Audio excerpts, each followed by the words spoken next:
Lembaga riset Carta Politika merilis hasil survei pemilu legislatif 2019.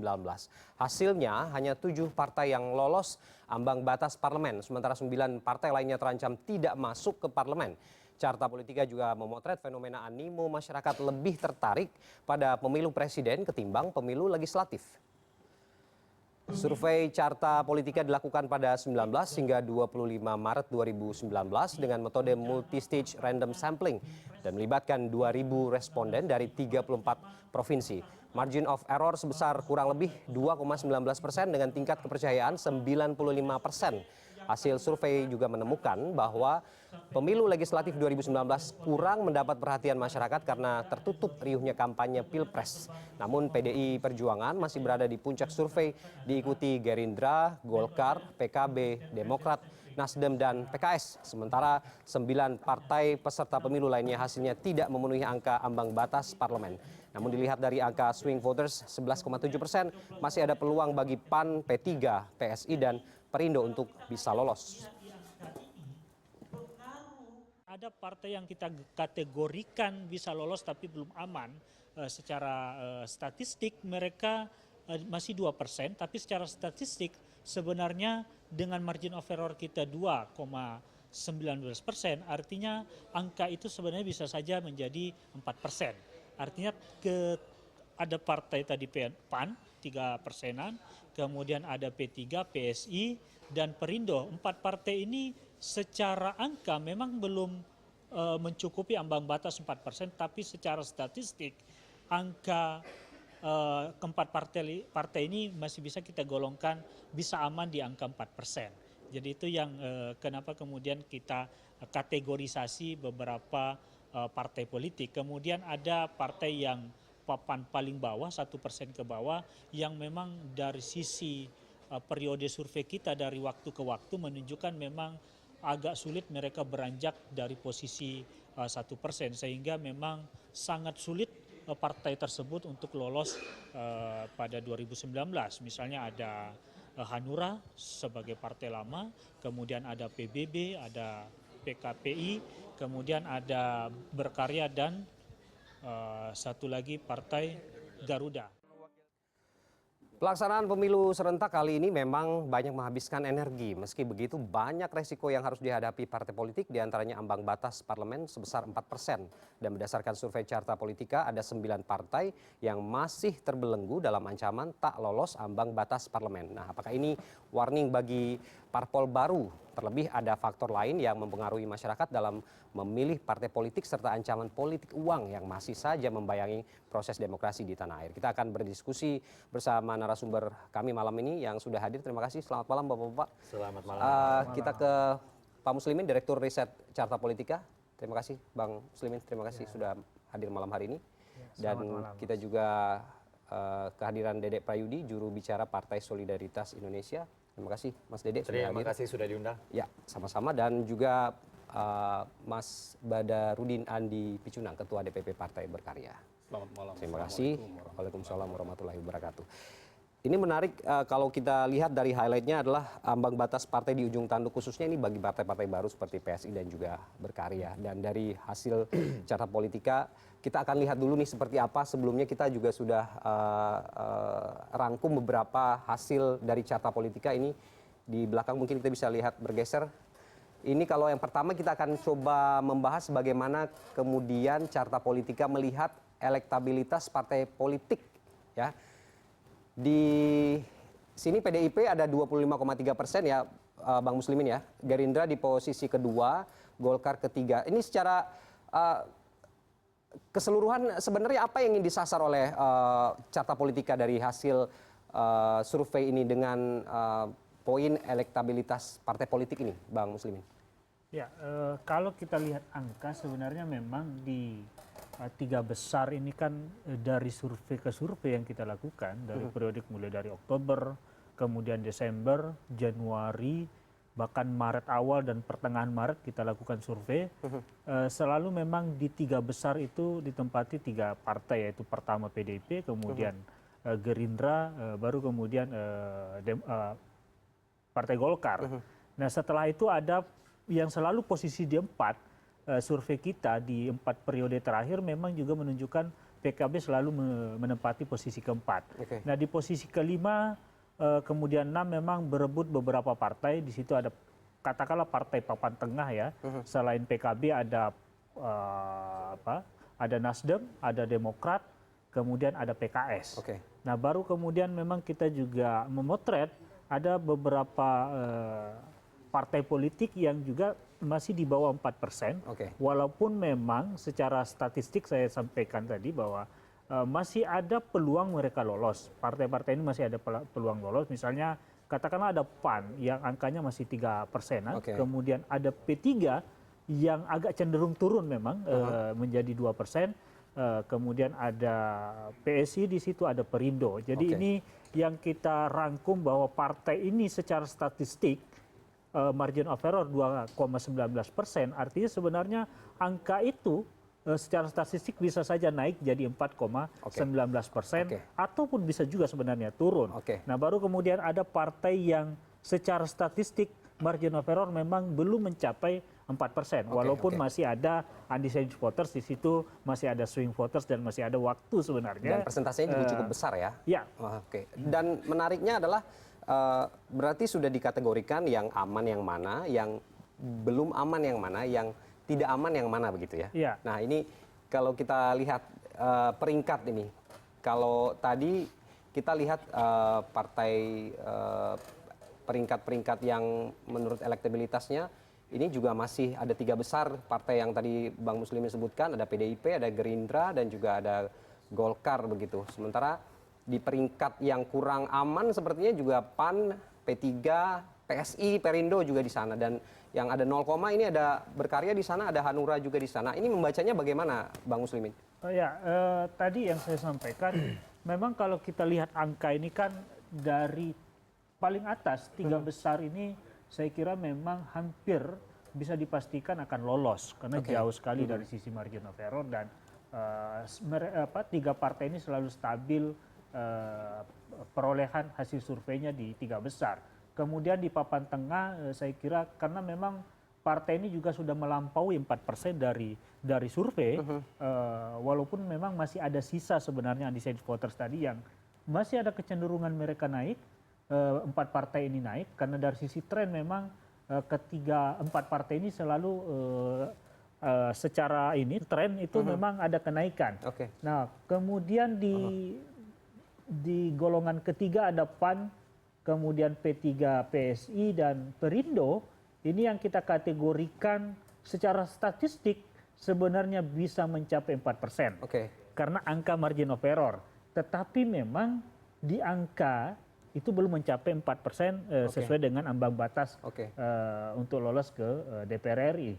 Nah baru kemudian yang baris terakhir ada 5 partai yang kita anggap memang sampai saat ini agak sulit memang menembus hingga ambang batas 4%, walaupun memang tetap mereka punya peluang ya. 5 partai ini bisa kita katakan, tidak bisa juga kita katakan bahwa 5 partai ini tidak lolos, karena tetap masih ada waktu ya, 12 hari, kemudian sejauh mana 5 partai ini mengambil undecided voters, ada 11%, dan masih ada swing voters. Artinya swing voters ini sebenarnya mereka responden kita yang ketika kita tanya menentukan pilihan salah satu partai politik, akan tetapi ada masih kemungkinan pilihan mereka berubah di hari H. Nah ini yang ceruk itu yang sebenarnya bisa diambil oleh partai yang disurvei belum mencapai 4%. Saya ke Mas Uki. Mas Uki, kaget nggak sih melihat yang begini, atau ini sudah diprediksi sebelumnya, atau bagaimana sebenarnya sebagai partai baru yang lagi gencar-gencarnya untuk berkampanye, melakukan konsolidasi, pengenalan kepada publik, melihat hasil-hasil ini bagaimana? Jadi begini, bagi kami survei itu adalah produk sains, sehingga kita harus melihat dan menganalisanya dari sudut pandang sains, bukan politis, gitu ya. Sehingga apa? Setiap hasil survei yang mana itu hasilnya biasanya berbeda-beda, itu semuanya bisa dijelaskan secara metodologi, baik itu metodologi hitung maupun samplingnya gitu.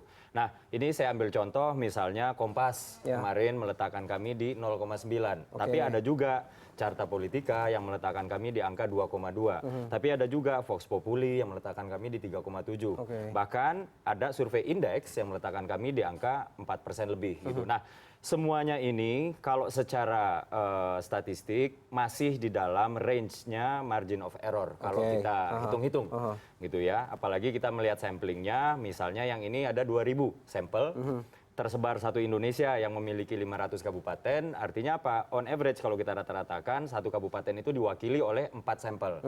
Nah, kalau kita melihat metode yang dipakai itu ada multi-stage random sampling, maka ada satu kabupaten yang lebih dari 4, ada yang cuma 3, 2, 1, bahkan ada yang tidak diambil untuk jadi sampel gitu. Nah, hal ini yang kita lihat. Jadi kita melihatnya ini kita tidak akan mendinai atau kita tidak akan mengatakan bahwa survei ini baik, survei ini tidak baik ya. Karena setiap survei memiliki metodologi yang berbeda, sampling frame yang berbeda, maka setiap survei memiliki kelebihan dan kekurangan masing-masing. Tapi satu hal yang kita Nggak defensif tangkap, ya berarti ya? Enggak, kita nggak defensif. Tapi satu hal yang kita tangkap itu adalah apa? Walaupun angka survei-survei itu semuanya berbeda, tapi setiap survei menunjukkan tren yang sama, yaitu tren peningkatan. Saya ambil contoh, misalnya karena sekarang kita sedang membicarakan Carta Politika, kalau nggak salah di bulan Januari yang lalu ya, Carta itu meletakkan kita di 1,5. Nah, hari ini Carta mengeluarkan rilis hasil survei yang baru sudah di angka 2,2. Ini artinya apa? Ini artinya ada efektivitas dari pergerakan kita, baik itu secara branding, atau mungkin di lapangan teman-teman di daerah sudah melakukan sosialisasi kepada masyarakat. Tapi sejauh yang saya tangkap, survei ini hanya mengcapture atau menangkap branding si partai itu, belum menangkap caleg-caleg. Saya ambil contoh begini, ada sebuah survei dari Y Publika, itu melihat elektabilitas saya pribadi, itu di angka 5,4%. Di dapil saya, kebetulan saya juga nyalek gitu ya. Tapi survei yang sama itu melihat popularitas PSI ternyata sangat rendah sekali. Nah, hal yang seperti ini tidak tertangkap oleh survei-survei nasional pada umumnya gitu. Jadi apa? Kita tetap gerak terus, dan kalau di PSI pergerakan kita itu micro targeting, jadi kita menyasar kepada kelompok-kelompok di mana kita sudah menduga bahwa mereka itu memiliki visi dan misi yang sama terhadap negara ini harusnya seperti apa gitu ya. Lalu kita undang dan kita sosialisasikan, dan kita ingin orang-orang memilih PSI berdasarkan kesamaan visi dan misi. Walaupun ini juga masa kampanye juga masih 2 minggu lebih ya. Sekian belas hari ya, kalau nggak salah 13 hari. Ini berarti artinya masih optimis untuk mencari ceruk lain untuk meningkatkan elektabilitas. Sangat optimis sekali. Oke, kalau Mas Uki tadi nggak defensif, kalau Bang Badar gimana dari Berkarya? Yang jelas kita menghargai hasil-hasil survei yang ada. Bahkan 3 jam sebelumnya ini ada juga survei dari LSI DNJA menempatkan kita tetap di 0,7. Kalau di Carta tadi 0,1, kemudian PSI 2,2, cuman di LSI DNJA ini 0,2, jadi tetap masih di bawah partai papan bawah. Tapi ini pemberi semangat bagi kita bekerja. Yang jelas di internal kita, di Partai Berkarya juga ada survei internal yang sudah mendekati ke lolos parlemen threshold dengan kerja-kerja cerdas teman-teman baik caleg maupun struktur partai di bawah untuk setiap hari menggalang by data, door to door, man to man untuk meyakinkan bahwa partai ini bisa lolos. Percuma kita partai baru ini meloloskan menjadi peserta pemilu kalau toh nanti hasilnya juga tidak lolos parlemen threshold, sehingga ini menjadi cambuk bagi kami partai baru khususnya di Berkarya untuk bagaimana di hari-hari terakhir ini fokus kepada basis-basis massa yang untuk menambah suara mencukupi parlemen threshold itu. Misalnya saja para pencinta-pencinta Pak Harto, karena kami membawa pikiran-pikiran Pak Harto, trilogi pembangunan di sasar daerah-daerah transmigrasi, kemudian komunitas-komunitas pencinta Pak Harto, itulah yang kami sasar. Jadi itu targetnya nanti ya berarti ya untuk masa kampanye yang tinggal belasan hari ini juga akan ada ceruk-ceruk yang akan diambil lagi ya untuk meningkatkan elektabilitas begitu. Oke, kita akan bahas lebih lanjut nanti dan bagaimana juga pelaksanaan pemilu serentak kali ini memang begitu banyak begitu ya, banyak hal yang membuat kita cukup dinamis begitu Bang Muslimin melihat survei-survei yang belakangan ini juga semakin memperlihatkan bagaimana positioning partai dan juga bagaimana kemudian kemungkinan partai tersebut bisa meraih kemenangan. Nanti kita akan bahas setelah break berikut ini.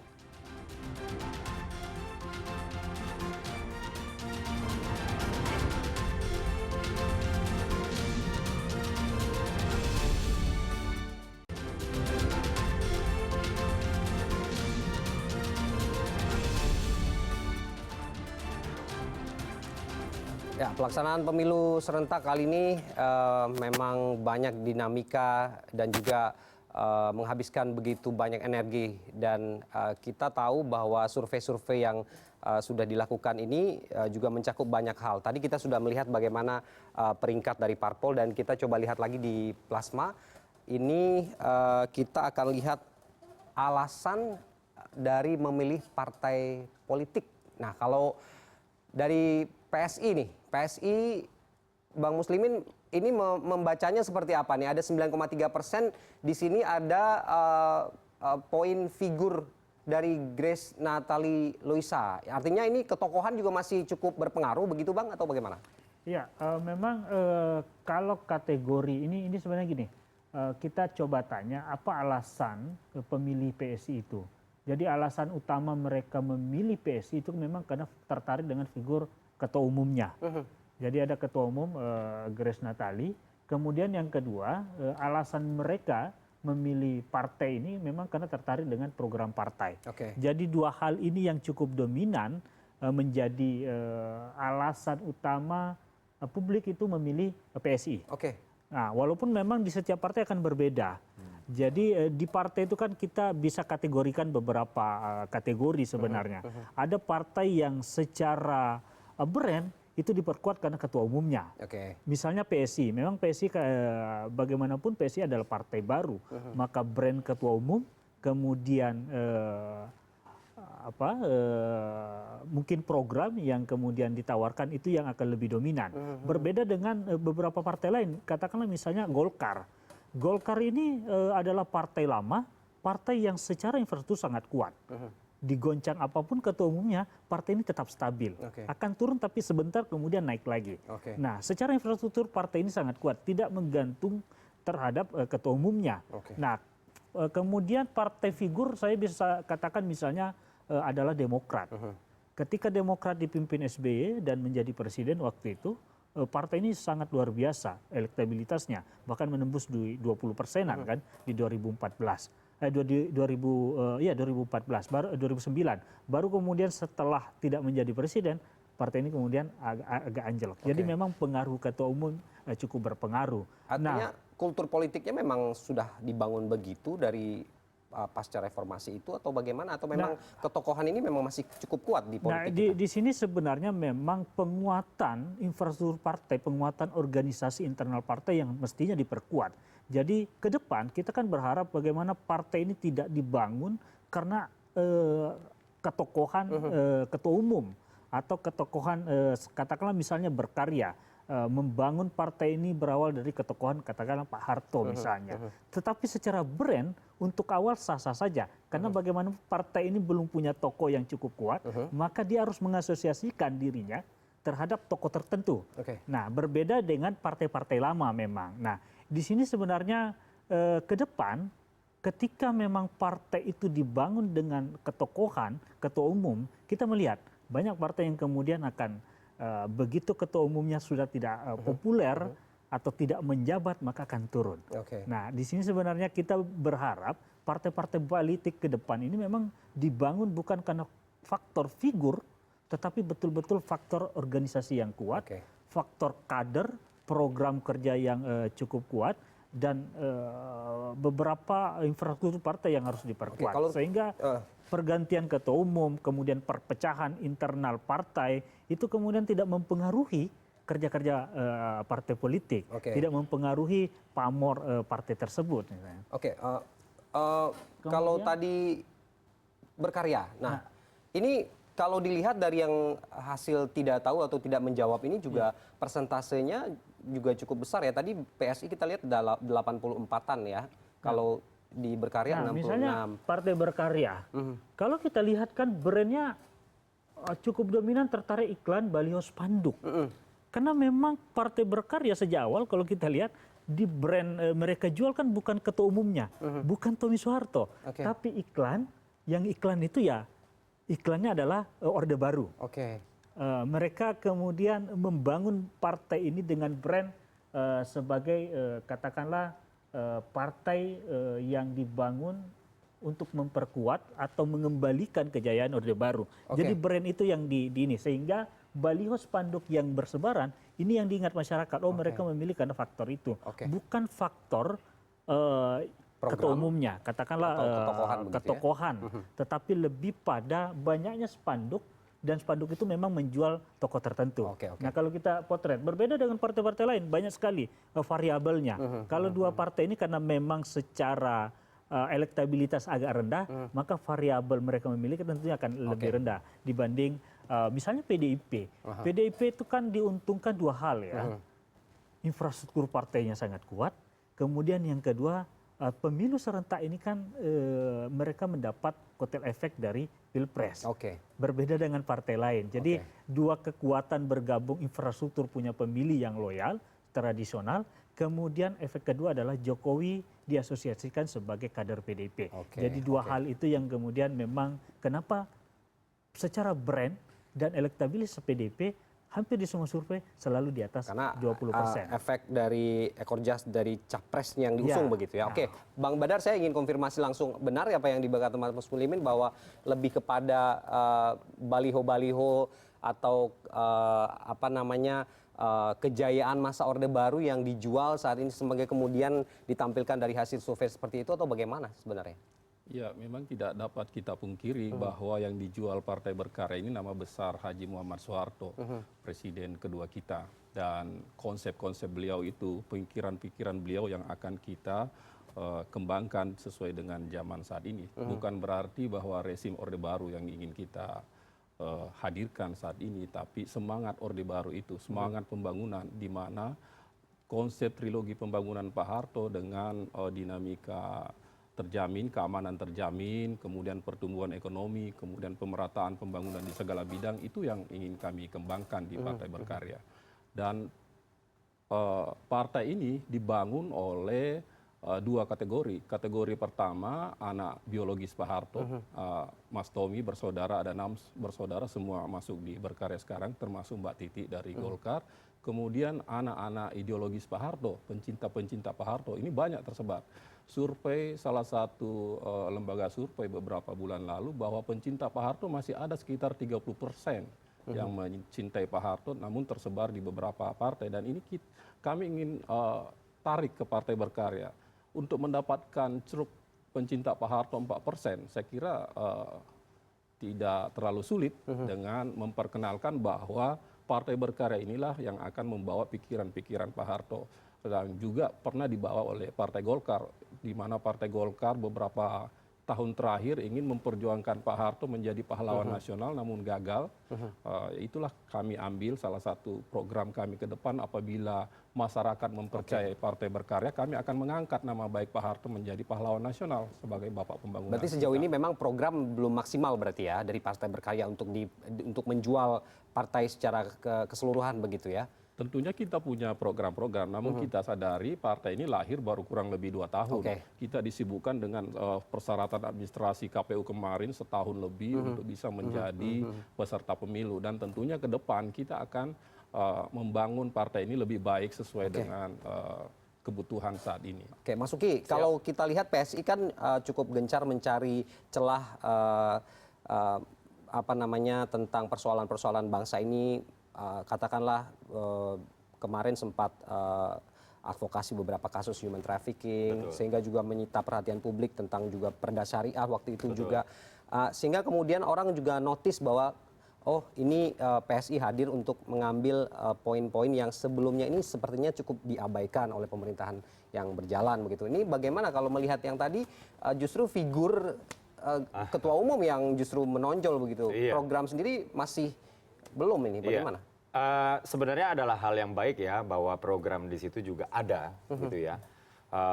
Tapi memang kita tidak bisa nafikkan bahwa orang yang paling didengarkan dalam menyampaikan program itu adalah figur ketua umum kami gitu. Sehingga faktor figur itu sendiri menjadi faktor yang penting. Saya masih ingat, saya baru kembali dari Palembang.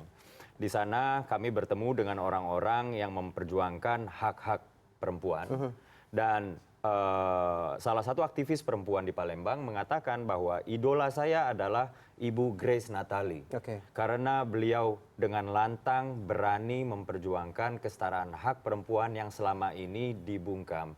Sehingga bukan sesuatu yang mengherankan ketika figur seorang Grace Natali itu adalah figur yang membuat seseorang memilih PSI. Tapi satu hal yang pasti, sejak awal hingga hari ini, kami selalu mengatakan bahwa PSI bukan partai figur. PSI bahkan menolak figur-figur lama untuk masuk ke dalam partai kami. Kami ingin menciptakan sebuah sistem karena figur itu tidak akan bisa menyelamatkan demokrasi di Indonesia yang korup dan penuh dengan politik identitas gitu. Jadi yang harus dilakukan itu apa? Bukan figurnya, tapi apa? Menciptakan sebuah sistem yang baru. Bukan sistem yang nyeleneh-nyeleneh ya, maksud saya sistem yang masih dalam koridor Pancasila. Saya ambil contoh misalnya kayak begini, sila 1 Pancasila. Sila 1 Pancasila ini kami sudah diskusikan dengan tokoh-tokoh nasionalis, dengan tokoh-tokoh NU, tokoh agama gitu ya. Bermakna bahwa Indonesia adalah negaranya orang-orang bertuhan gitu. Tapi belakangan ini seringkali disalahmaknakan sehingga seolah-olah Indonesia memenangkan agama tertentu di atas agama lain. Karena jumlah pemeluknya lebih banyak. Nah, mayoritas begitu. Iya, nah partai-partai yang ada selama ini cenderung membiarkan dan menikmati fenomena ini. Nah, kami ingin mengembalikan lagi gitu. Nah, hal-hal inilah yang kami lakukan dan memang medianya yaitu siapa orang yang menyebutkan itu biasanya memang ketum kami gitu. Sehingga sering diasosiasikan dengan Grace Natali. Oke, Bang Muslimin, kita nanti juga akan menyoroti bagaimana kemudian partai-partai yang memang berada di tahap tidak aman ini tapi kemudian di pemilu sebelumnya ternyata masuk juga. Nah, ini juga menarik ya kita bahas. Kita akan bahas nanti usai jeda berikut ini tetap di layar pemilu terpercaya.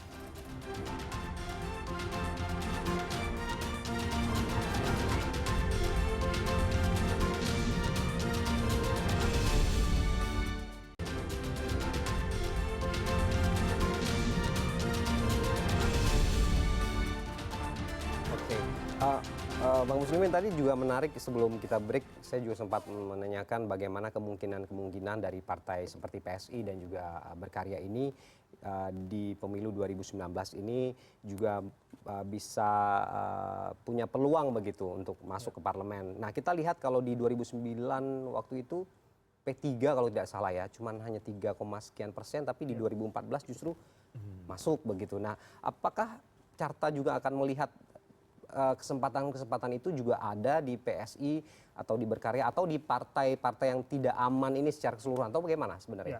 Pertama saya harus tegaskan di sini bahwa survei ini kan memotret brand partai.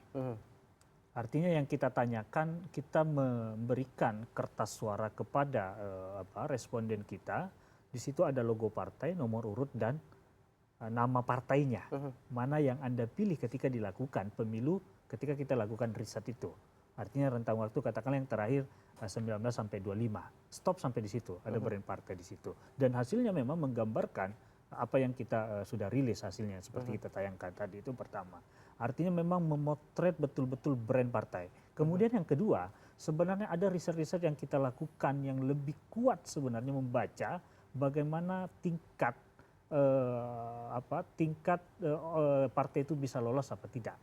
Nah, itu kita lakukan survei dapil. Kami melakukan survei dapil di 40 lebih dapil selama ini dan memang ada kecenderungan publik mereka memang akan memilih terlebih dahulu partai politiknya.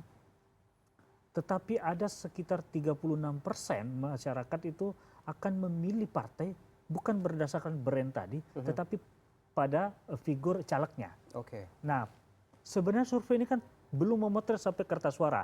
Kecuali tadi di dapil kita memang memotret kertas suara, di mana di situ sebenarnya kan masyarakat tidak mencoblos partai.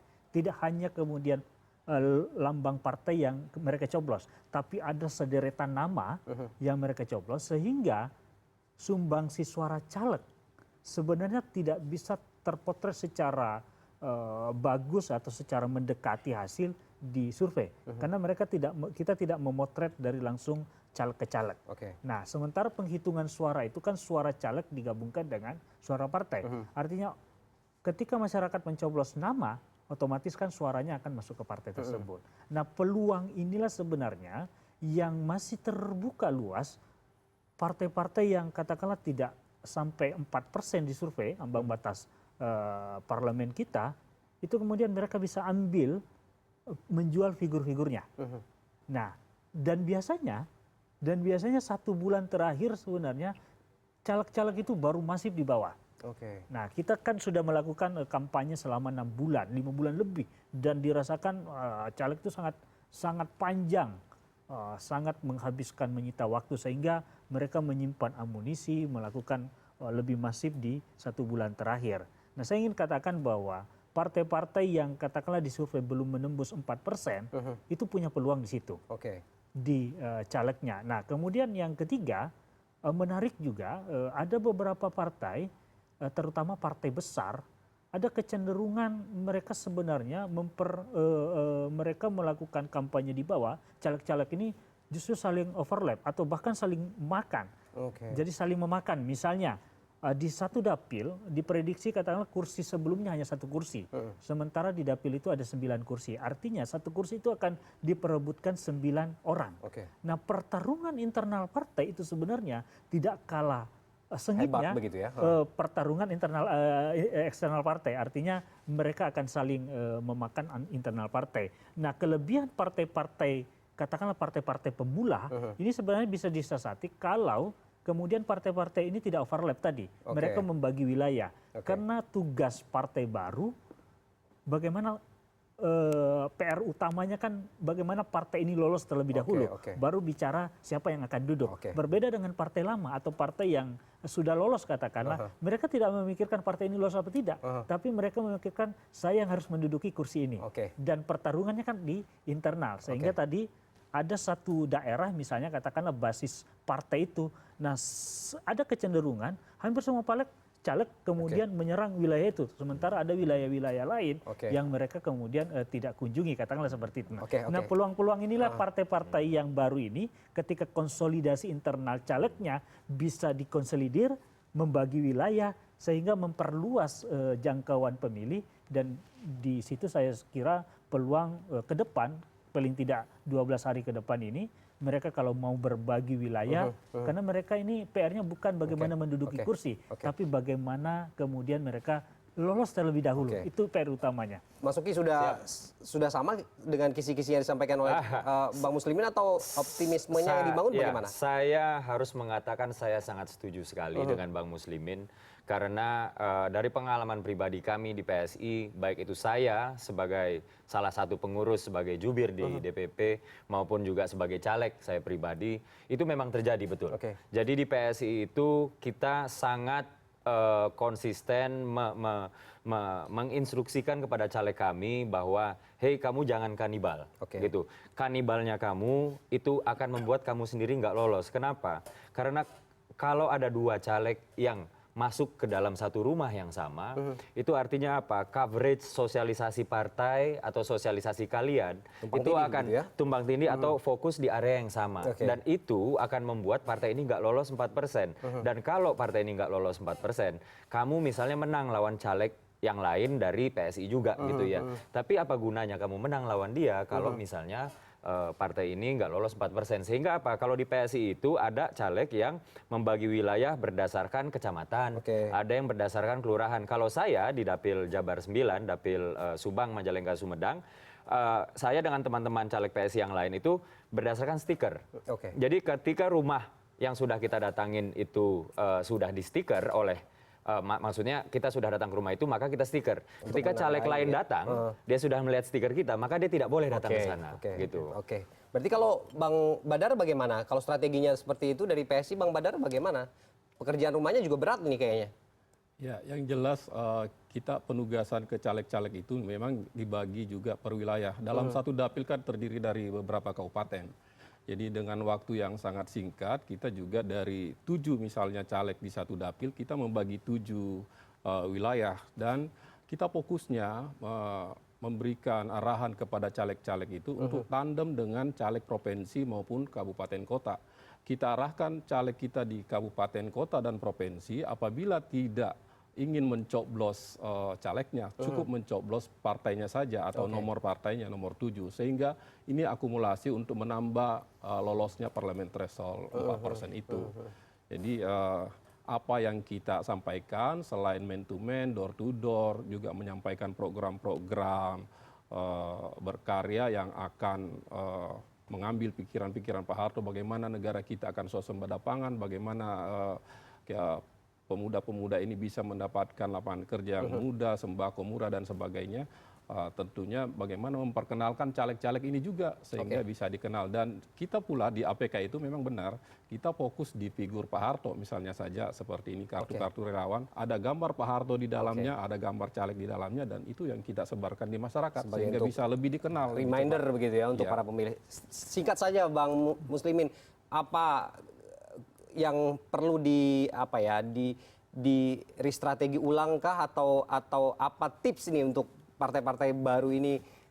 Kalau untuk duduk di pemerintahan tentu ini 2024 mungkin targetnya, tapi di parlemen ini bagaimana? Apa tipsnya nih? Saya kira kalau kita bicara PSI, ya memang datanya kan menunjukkan trennya menaik. Artinya strategi apa yang dilakukan PSI selama ini saya kira sudah sangat bagus. Tepat sasaran, mereka berani menawarkan program bahkan agak kontroversial, tapi mereka memang menyasar ceruk tertentu. Nah, itu strateginya.